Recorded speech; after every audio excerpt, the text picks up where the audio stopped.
মুখ্যমন্ত্ৰীৰ সাম্প্ৰদায়িক উচতনিৰ বিৰুদ্ধে শুকুৰবাৰে গুৱাহাটীত ৰাজহুৱা সভা আয়োজন অসম নাগৰিক সমাজৰ মাছখোৱা প্ৰাগজ্যোতি সাংস্কৃতিক প্ৰকল্পৰ ছেমিনাৰ হলত অজিত ভূঞাৰ সভাপতিত্বত অনুষ্ঠিত হয় এই ৰাজহুৱা সভাৰ।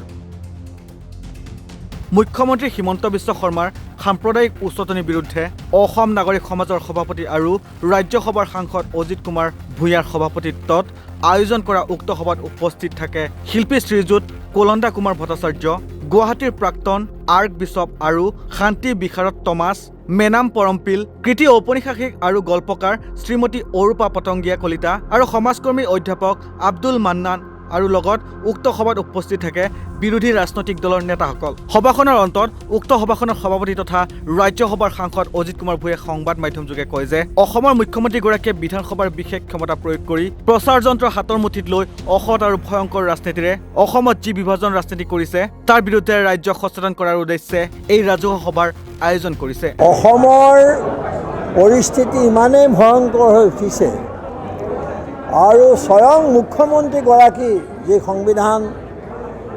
এটা সাংবিধানিক পদত বহি আছে, তেওঁ বিধানসভাৰ বিশেষ ক্ষমতা প্ৰয়োগ কৰি প্ৰচাৰ যন্ত্ৰক হাতৰ মুঠিত লৈ তেওঁৰ অসৎ আৰু ভয়ংকৰ লেতেৰা ৰাজনীতিৰে অসমত যি বাতাবৰণ সৃষ্টি কৰিছে, বিভাজনৰ যি ৰাজনীতি কৰিছে, সাম্প্ৰদায়িক ৰাজনীতি যি পৰ্যায়লৈ লৈ ক'ব খুজিছে, তাৰ বিৰুদ্ধে ৰাইজক সচেতন কৰাৰ উদ্দেশ্যে অসম নাগৰিক সমাজ আৰু ভাৰত জোড়ো অভিযানে মিলি আজি এখন ৰাজহুৱা সভাৰ আহ্বান কৰিছে।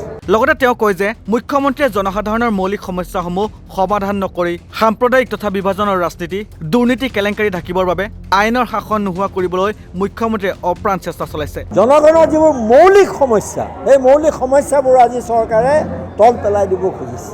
সেইবোৰ তল পেলাই তেওঁলোকে সাম্প্ৰদায়িক ৰাজনীতি, বিভাজনৰ ৰাজনীতি আৰু দুৰ্নীতি, কেলেংকাৰী ঢাকিবৰ কাৰণে, আইনৰ শাসন নোহোৱা কৰিবৰ কাৰণে মুখ্যমন্ত্ৰীয়ে আপ্ৰাণ চেষ্টা কৰিছে।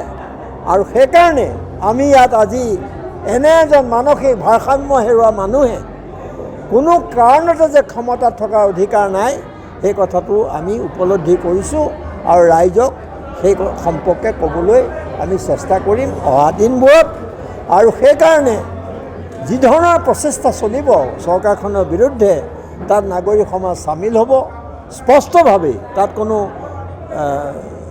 দ্বিতীয় কথা আৰু একো থাকিব নোৱাৰে। ইয়াৰ পিছতে উক্ত সভাত উপস্থিত থকা প্ৰদেশ মহিলা কংগ্ৰেছৰ সভানেত্ৰী মীৰা বৰঠাকুৰে ভাষণযোগে মুখ্যমন্ত্ৰী হিমন্ত বিশ্ব শৰ্মাক কটাক্ষ কৰি কয় যে হিমন্ত বিশ্ব শৰ্মা মানসিকভাৱে আক্ৰান্ত হৈছে, সেয়া তেওঁৰ স্বঘোষিত কথা। সেইবাবে তেওঁক জিৰণি আৰু চিকিৎসাৰ প্ৰয়োজন হৈছে। আমাক বাৰে প্ৰতি কয় যে আপোনালোকে হিমন্ত বিশ্ব শৰ্মাক ইমান আপোকে কটাক্ষ কৰে কি? এইকাৰণেই কটাক্ষ কৰোঁ কাৰণ আমাৰ কৰকাতলৰ পইচাৰে দিছপুৰত অসমত জনকল্যাণমুখী কাম কৰিবৰ কাৰণে যিজনক অধিষ্ঠিত কৰা হৈছে, তেওঁ মানসিকভাৱে আক্ৰান্ত হৈছে, তেওঁ নিজেও কৈছে। আৰু সেইকাৰণে আমি সদায় কৈছোঁ তেখেতক ৰেষ্ট আৰু চিকিৎসাৰ প্ৰয়োজন হৈছে। লগতে তেওঁ কয় যে এজন মানসিকভাৱে দুৰাৰোগ্য ভুগি থকা ব্যক্তিক অসমৰ জনকল্যাণ বিমুখে কাম কৰাৰ অধিকাৰ তেওঁৰ হাতত দিব নোৱাৰি। সেইবাবে তেওঁক অতি শীঘ্ৰেই মুখ্যমন্ত্ৰী পদৰ পৰা আঁতৰ কৰা উচিত। আমি এজন মানসিকভাৱে দুৰাৰোগ্যত ভুগি থকা ব্যক্তিক অসমৰ জনকল্যাণ বিমুখে কাম কৰাৰ অধিকাৰ তেওঁৰ হাতত আমি দিব নোৱাৰোঁ। সেইকাৰণে আজিৰ সভাই আমি প্ৰস্তাৱ লোৱাটো উচিত যে অতি সোনকালে হিমন্ত বিশ্ব শৰ্মা ডাঙৰীয়াক আমি তাৰ পৰা আঁতৰাব লাগে। এক।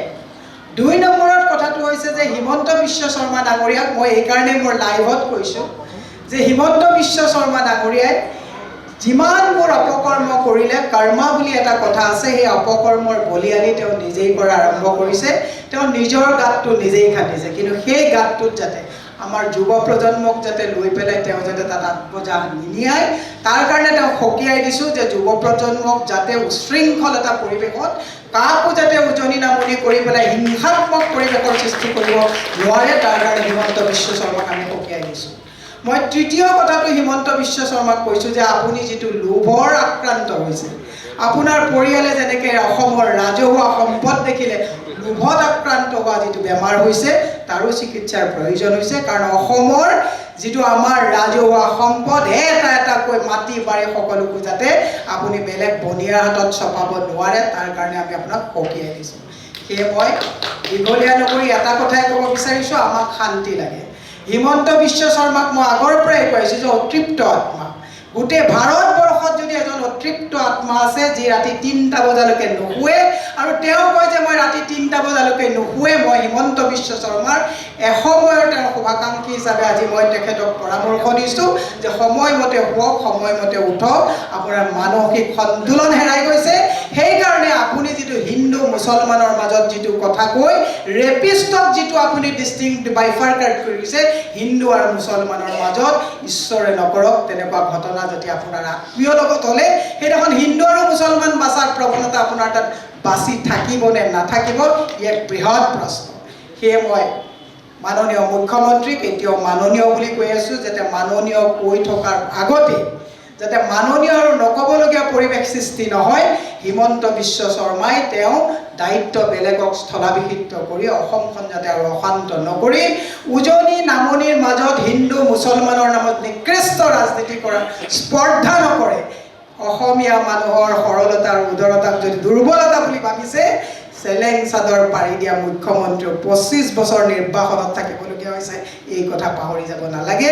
সেয়ে মই শেষত সকলোকে কৈছোঁ যে আমি নাগৰিক সমাজে গোটেই অসমত 126টা সমষ্টিত আমি দায়িত্ব ল'ব লাগিব যে সন্মুখত পঞ্চায়ত নিৰ্বাচন, 26ত বিধানসভাৰ নিৰ্বাচন আছে।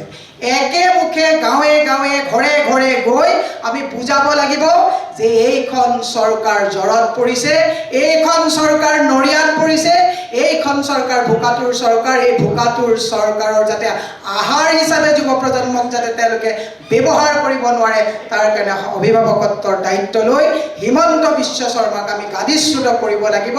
আৰু তেওঁক মই শেষত পৰামৰ্শ দিছোঁ যে অসমৰ ৰাইজে আপোনাক উঠাই পেলোৱাৰ আগতেই আপুনি বিশ্ৰাম লওক, চিকিৎসা লওক, আপুনি অসমৰ দায়িত্ব বেলেগৰ হাতত দিয়ক। ধন্যবাদ। জয় হিন্দ। সভাত উপস্থিত থকা অধিবক্তা শান্তনু বৰঠাকুৰে ভাষণযোগে এই কথা সদৰি কৰে যে আমি সকলোৱে শান্তি বিচাৰোঁ, কিন্তু অসমত অশান্তিৰ যিজন মূল নায়ক সেইজন দিছপুৰত বহি আছে আৰু তেওঁৰ পদত্যাগ বিচাৰোঁ। আমি সকলোৱে শান্তি বিচাৰোঁ আৰু আজিৰ তাৰিখত অসমত অশান্তিৰ যিজন মূল নায়ক তেওঁ দিছপুৰত বহি আছে আৰু তেওঁৰ পদত্যাগ বিচাৰোঁ। এইটোৱে হ'ল আমাৰ কাৰণে আৰু তেওঁ যদি পদত্যাগ নকৰে তেতিয়াহ'লে অসমক ভাল পোৱা, গণতন্ত্ৰক ভাল পোৱা, অসমৰ দেশক বচাব খোজা প্ৰতিজন সচেতন মানুহৰ এইটো দায়িত্ব যে 2026ৰ নিৰ্বাচনত এইজন মানুহ হিমন্ত বিশ্ব শৰ্মাক দিছপুৰৰ মচনদৰ পৰা উৎখাত কৰিব লাগে, RSS বিজেপিক অসমৰ শাসনৰ পৰা উৎখাত কৰিব লাগে। এইটো এটা আমাৰ ঐতিহাসিক দায়িত্ব আৰু সেই দায়িত্ব পালনৰ কাৰণে মই ভাবোঁ যে আজি আমি ইয়াত যেনেকৈ সমবেত হৈছোঁ, আগন্তুক দিনবোৰতো এইটোৱে আমাৰ একমাত্ৰ লক্ষ্য হোৱা উচিত। কোন মুখ্যমন্ত্ৰী হয়, কোন দল ক্ষমতালৈ আহে, সেইটো আমাৰ মুখ্য কথা নহয়। আমাৰ এটাই কথা, এই দল, এই চৰকাৰ, এই মানুহজন অসমৰ মাজৰ পৰা, অসমৰ মাটিৰ পৰা তেওঁ উৎখাত কৰিব লাগে। ইয়াৰ পিছতে সভাত উপস্থিত থকা ওদালগুৰি জিলাৰ জাতীয় বিদ্যালয়ৰ শিক্ষক প্ৰভাত দাসে কয় যে আজি চৰকাৰৰ আলোচনা বা দায়িত্ব আছিল ৰাজ্যত ধৰ্ষণ কেনেকৈ বৃদ্ধি পাইছে আৰু তাৰ বাবে দায়বদ্ধ কোন বা ধৰ্ষণ কেনেকৈ হ্ৰাস কৰিব পাৰি, কিন্তু তাৰ সলনি অৱশেষত ধৰ্ষিতা এফালে আৰু ধৰ্ষণকাৰী এফালে পৰি আছে আৰু বৰ্তমান কাৰ মাছ কোনে খাব সেয়াহে চলি আছে।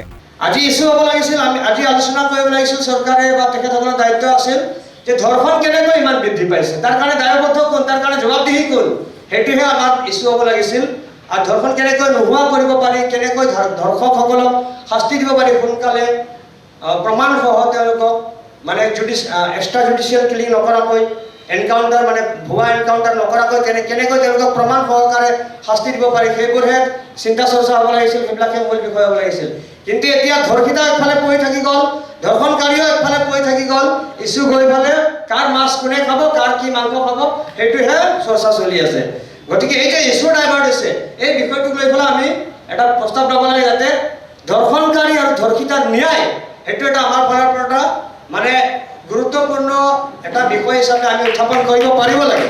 কাৰণ ধৰ্ষণকাৰীসকলে শাস্তি পাব লাগিব আৰু আমাৰ ভনীসকল যে ধৰ্ষিতা হৈছে তেখেতসকলেও ন্যায় পাব লাগিব আৰু তাৰ কাৰণে জবাবদিহি যিসকল মানুহ তেওঁলোকে জবাব দিব পাৰিব লাগিব গতিকে দীঘলীয়াকৈ ক'ব বিচৰা নাই মই নাগৰিক সমাজক অনুৰোধ জনাম যে আপোনালোকে কিছু সময় আগতে বহুকেইজন বক্তাই কৈছে যে এই চৰকাৰখনক আমি ক্ষমতাৰ পৰা বিদায় দিব লাগিব অসমৰ পৰা বিদায় দিব লাগিব RSS বিজেপিৰ বিভাজনকাৰী নীতিক আমি বিদায় দিব লাগিব সেই বিদায়টো দিব লাগিলে কিন্তু আমি সমাজৰ একেবাৰে সৰ্বনিম্ন স্তৰলৈকে আগবাঢ়ি যাব লাগিব সোমাই যাব লাগিব তাৰ বাহিৰে কোনো গত্যন্তৰ নাই আমি বহুত মানুহক দেখা পাওঁ কথাবোৰ কয় কিন্তু সমাজৰ সৰ্বনিম্ন স্তৰলৈকে প্ৰান্তীয় মানুহখিনিৰ ওচৰলৈকে যাবলৈ কিন্তু আমি সফল নহওঁ আৰু সেইকাৰণে বিভিন্ন ধৰণে নিডি মানুহখিনিক ফুচলাই নিডি মানুহখিনিক অভাৱগ্ৰস্ত মানুহখিনিক সৰু সৰু কিবা কিবি প্ৰলোভন দি পেলাই কিন্তু এনেকুৱা ধৰণৰ চৰকাৰ 2014 চনৰ পৰা ৰিপিট হৈ আছে যদি সেইটোৱে হৈ থাকে তেনেহ'লে আমি কিন্তু সফল হ'ব নোৱাৰিম গতিকে মই সেইখিনি কাম কৰিবৰ কাৰণে যাতে আমি নাগৰিক সমাজ লগতে অসমৰ প্ৰতিগৰাকী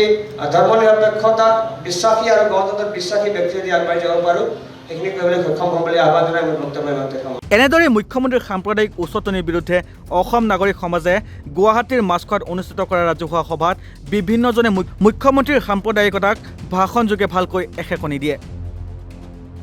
নেক্সট ৰিপৰ্ট নৰ্থ ইষ্ট নাও।